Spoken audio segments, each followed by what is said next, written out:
July August গণ অভ্যুত্থানে মানবতাবিরোধী অপরাধ এবং আওয়ামী লীগ আমলে গুম খুনের ঘটনায় ৫ শতাধিক অভিযোগ জমা পড়েছে আন্তর্জাতিক অপরাধ ট্রাইব্যুনালের প্রসিকিউশন আর তদন্ত সংস্থায়। এর মধ্যে রংপুরে আবু সাইদ হত্যাসহ ৪টির আনুষ্ঠানিক অভিযোগ ট্রাইব্যুনালে জমা দিয়েছে প্রসিকিউশন।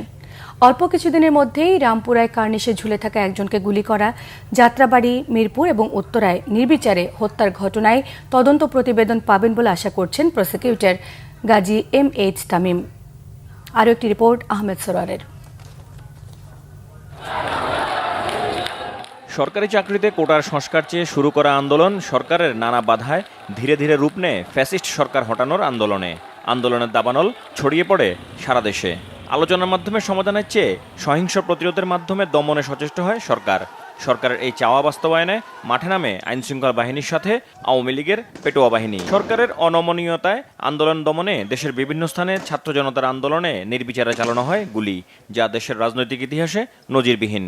স্বাধীনতার পর কোনো রাজনৈতিক আন্দোলনে একসাথে একই কায়দায় এত সহিংস ঘটনা আর ঘটেনি।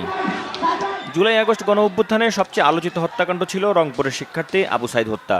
জাঙ্কারপুলের শিক্ষার্থী আনাস সহ ৬ জনকে হত্যা, সাভারের আশুলিয়ায় ৬ জনকে হত্যা করে পুড়িয়ে ফেলা। ৫ আগস্ট আওয়ামী লীগ সরকারের পতনের পর দাবি ওঠে এই সমস্ত হত্যাকাণ্ডের বিচারের। জনগণের চাপে আন্তর্জাতিক অপরাধ ট্রাইব্যুনালে শুরু হয় মানবতা বিরোধী এসব অপরাধের বিচার। ৫ শতাধিক অভিযোগ তদন্ত সংস্থা এবং প্রসিকিউশন মিলিয়ে আমরা গ্রহণ করেছি।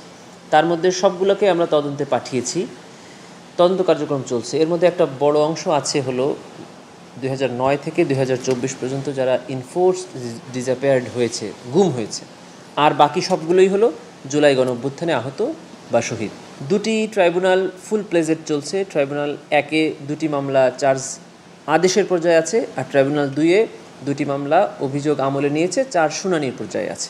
খুব শীঘ্রই আমরা রামপুরা, যাত্রাবাড়ি, উত্তরা, মিরপুর সহ এই যে ম্যাস কিলিং যেসব জায়গায় হয়েছে সেগুলোর তদন্ত প্রতিবেদনও আমরা হাতে পাব। এবং আমরা আশা করছি এই জুলাই মাসের একদম শেষ ২-১ দিনে অথবা অগস্ট ২-৩ তারিখের মধ্যেই শেখ হাসিনার মামলা সাক্ষ্য গ্রহণও শুরু হয়ে যাবে।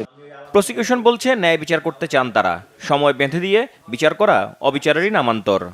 আপনি শুধু ঢাকার একটা ঘটনা তদন্ত করে বিচারে উপস্থাপন করলে এটা ক্রাইমস এগেইনস্ট হিউম্যানিটি হবে না। ক্রাইমস এগেইনস্ট হিউম্যানিটি হতে হয়ে গেলে আপনাকে সারা দেশের তদন্ত শেষ করে আপনি বিচারের জন্য একটা ঘটনা প্লেস করতে পারবেন বিফোর দি ট্রাইব্যুনাল। এই ঘটনাটা মুখের কথা বা ২-১ দিনের জন্য সম্ভব না। সাধারণ মানুষের কাছে মনে হতে পারে, কিন্তু আইন তো কভার করতে হবে। আইনের প্রত্যেকটি স্টেপ এক একটি ধারায় বর্ণনা করা আছে যে প্রত্যেকটি ধাপের পরে কী করতে হবে। এর একটি ধারা মিস করব, ডিফেন্স এসে ওই সুযোগটা নিয়ে নেবে। একজন প্রশ্ন করেছিলেন যে সামনে নির্বাচনটা আটকে আছে আপনাদের বিচারের জন্য। আমি বলছি যে এটাই হলো ন্যায় বিচারের সবচেয়ে প্রধান বাধা। প্রসিকিউশনের পক্ষ থেকে আমরা সামনে নির্বাচন নাকি সরকার পরিবর্তন এটা আমরা দেখব না। আমরা শুধু দেখব আমাদের সামনে একটা আইন আছে, international crimes tribunal act of 1973, আর একটা রুলস আছে, রুলস অফ 2010। এখানে একজন আসামিকে যে কয় দিনের সুযোগ দেওয়ার কথা বলা আছে, আমরা প্রত্যেককেই সেই সুযোগগুলো দিব, তার চেয়ে বেশি দিব, কম দিব না।